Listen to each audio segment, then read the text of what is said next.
O amor fraternal busca a sua causa, dele tem sua raiz e para ele é dirigido. Assim, na proporção em que percebe que qualquer homem é filho de Deus, ele o abraça com maior carinho e carinho. Além disso, o exercício mútuo de amor não pode existir senão naqueles que são guiados pelo mesmo Espírito.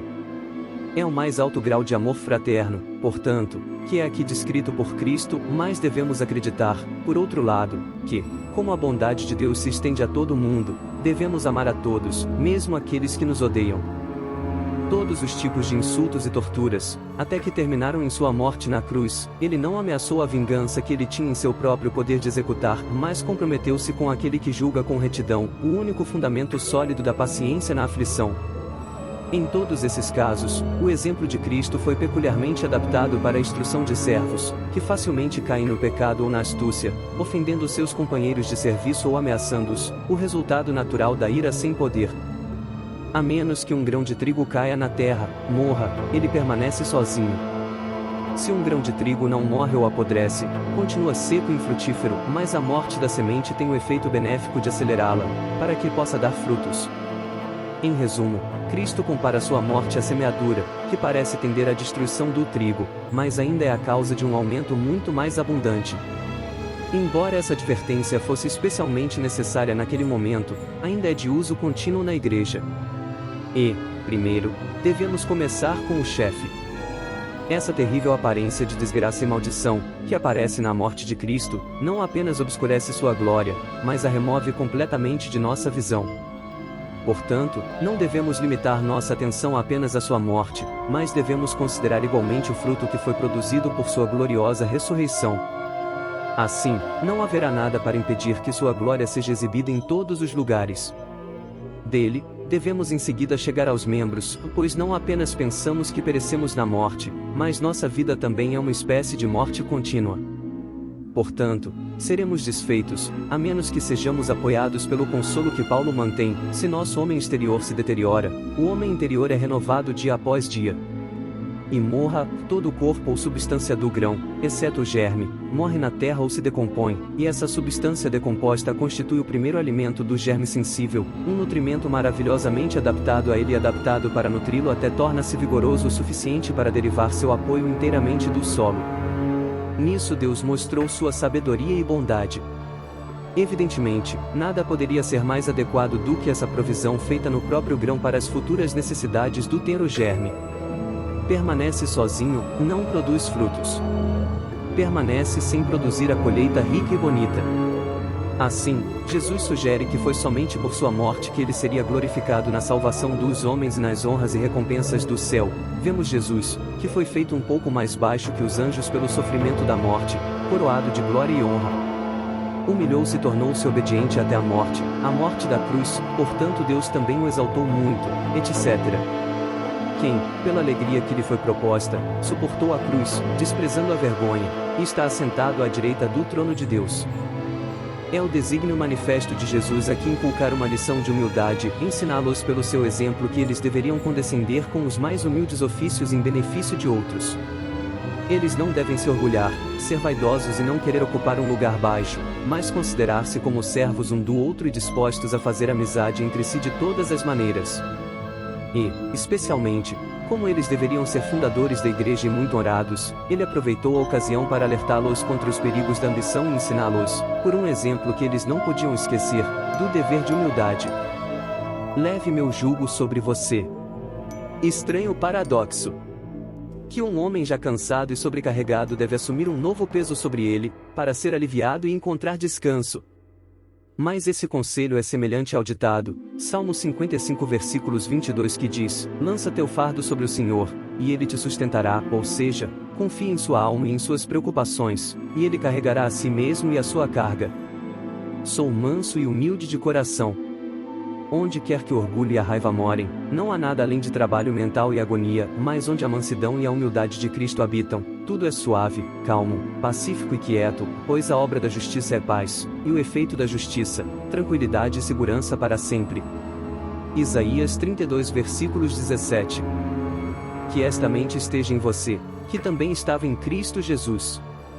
O objetivo desta referência ao exemplo do Salvador é particularmente fazer cumprir o dever de humildade. Este foi o exemplo mais alto que poderia ser fornecido, e ilustraria e confirmaria tudo o que o apóstolo havia dito sobre essa virtude. O princípio no caso é que devemos fazer do Senhor Jesus nosso modelo e, em todos os aspectos, enquadrar nossas vidas, na medida do possível, de acordo com este grande exemplo.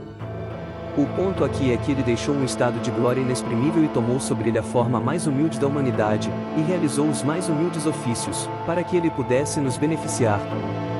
Você sabe que você realmente conhece Cristo, se você caminha em obediência à sua palavra porque é manifestado na sua forma de viver. Em outras palavras, sabemos que conhecemos Deus porque guardamos seus mandamentos. João está ensinando que a salvação é evidenciada pela obediência. E, por sua vez, essa obediência contribui para a nossa garantia de salvação. A obediência é um sinal de que conhecemos a Deus, reconhecendo que Ele espera que seu povo viva em obediência a Ele. No versículo 4, João reafirma o versículo 3 com um aviso, aquele que diz, eu conheço e não guardo os seus mandamentos é mentiroso, e nele não está a verdade. O seu argumento é que se você afirma conhecer Deus, mas a sua vida não é alterada, então este é um sinal seguro de que você não conhece Deus. Por quê? Porque a verdade de Deus muda e leva a pessoa a uma vida transformada. Então, quando essa vida transformada não está presente, você pode ter certeza de que a pessoa nunca estudou ou aprendeu a verdade e, portanto, nunca conheceu Deus. Ter o fortalecimento do Espírito Santo nos permite ir caminhar dignamente perante Deus, que o chamou para o seu reino e glória e que não há maior alegria que andar na verdade e com honestidade. O cristianismo não é apenas conhecer Deus ou conhecer certas doutrinas ou seguir certos preceitos morais. É essencialmente conhecer Deus porque Ele quer que o conheçamos. Jesus disse, e a vida eterna é esta, que eles conheçam o Senhor, o único Deus verdadeiro, e a Jesus Cristo, aquele por Ele enviado. E o cristianismo significa conhecer Deus pessoalmente através de Jesus Cristo, que nos revelou Deus. Há uma grande diferença entre conhecer sobre uma pessoa e conhecer a pessoa. Você pode ter ouvido algumas coisas sobre Deus que pode ou não ser verdade, mas até que você o faça o Senhor da sua vida, você realmente não o conhece ou entende que ele merece ser o mestre absoluto da sua vida. Em nosso texto, João diz que, se permanecemos em Cristo, caminharemos como ele caminhou. Isso significa que ele é o nosso exemplo supremo para viver. Jesus nos mostrou como devemos viver em total dependência do Pai e em completa submissão à sua vontade, por mais difícil que seja. Jesus declarou: digo a verdade a vocês, o Filho nada pode fazer por si próprio, ele só faz o que vê o Pai fazer, porque tudo que o Pai faz o Filho também faz. Ele também disse: e eu sempre faço o que lhe agrada. Embora ninguém possa fazer reivindicações semelhantes, todos os que afirmam permanecer em Cristo devem ter o mesmo foco e direção, não para agir independentemente de Deus, mas em total dependência de Ele. Não devemos viver para agradar-nos à parte de Deus, mas para fazer as coisas que lhe agradam. Andar como Jesus andou significa que nossas vidas devem ser caracterizadas pela dependência diária de Deus, submissão a Ele, e obediência à sua vontade. Nosso objetivo geral na vida será buscar primeiro seu reino e justiça. Procuraremos agradá-lo por nossos pensamentos, palavras e atos. Embora nunca possamos caminhar perfeitamente como Jesus andava, deve ser nosso constante objetivo e esforço para fazê-lo. Então, pergunte-se: conheço Cristo? Você confiou nele como a propiciação pelos seus pecados? Se assim for, pergunte-se: eu sei que eu o conheço? Como? Eu obedeço a sua palavra e procuro andar como Jesus andava? Se essa é a direção e o foco de sua vida, você pode saber que você o conhece. Precisamos entender que existem razões por que obedecemos. Obedecemos porque temos que fazê-lo, obedecemos porque precisamos, ou obedecemos porque queremos. E que o crente obedece à palavra de Deus porque ele quer, porque a relação entre ele e Deus é de amor. Jesus disse: se vocês me amam, cumprirão os meus mandamentos. Estamos pedindo que você olhe dentro do seu ser e responda a esta pergunta: você está guardando os mandamentos de Deus? Ao manter os mandamentos não é uma condição para a salvação, é um sinal, uma evidência da sua salvação, uma marca de um cristão. Em realidade, a obediência parcial é outro nome para a desobediência. A ordem de Gideão, assim como os ensinos de Jesus e dos apóstolos, enriquece nosso entendimento de que a obediência deve prevalecer para alcançar a vitória desejada. Gideão chama a atenção dos seus guerreiros para que fiquem atentos às suas ordens, pois estavam se preparando para uma grande batalha.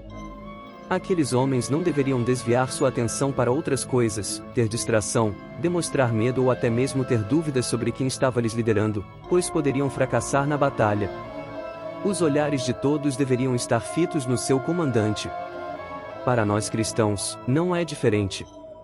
Nesta caminhada rumo à vitória celestial exige muita atenção e devemos estar vigilantes sobre tudo o que acontece neste mundo. Sim.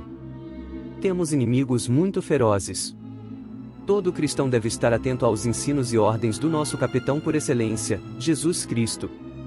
Devemos aceitar tudo o que a Bíblia nos ensina com fé, humildade e obediência. A salvação é evidenciada pela obediência.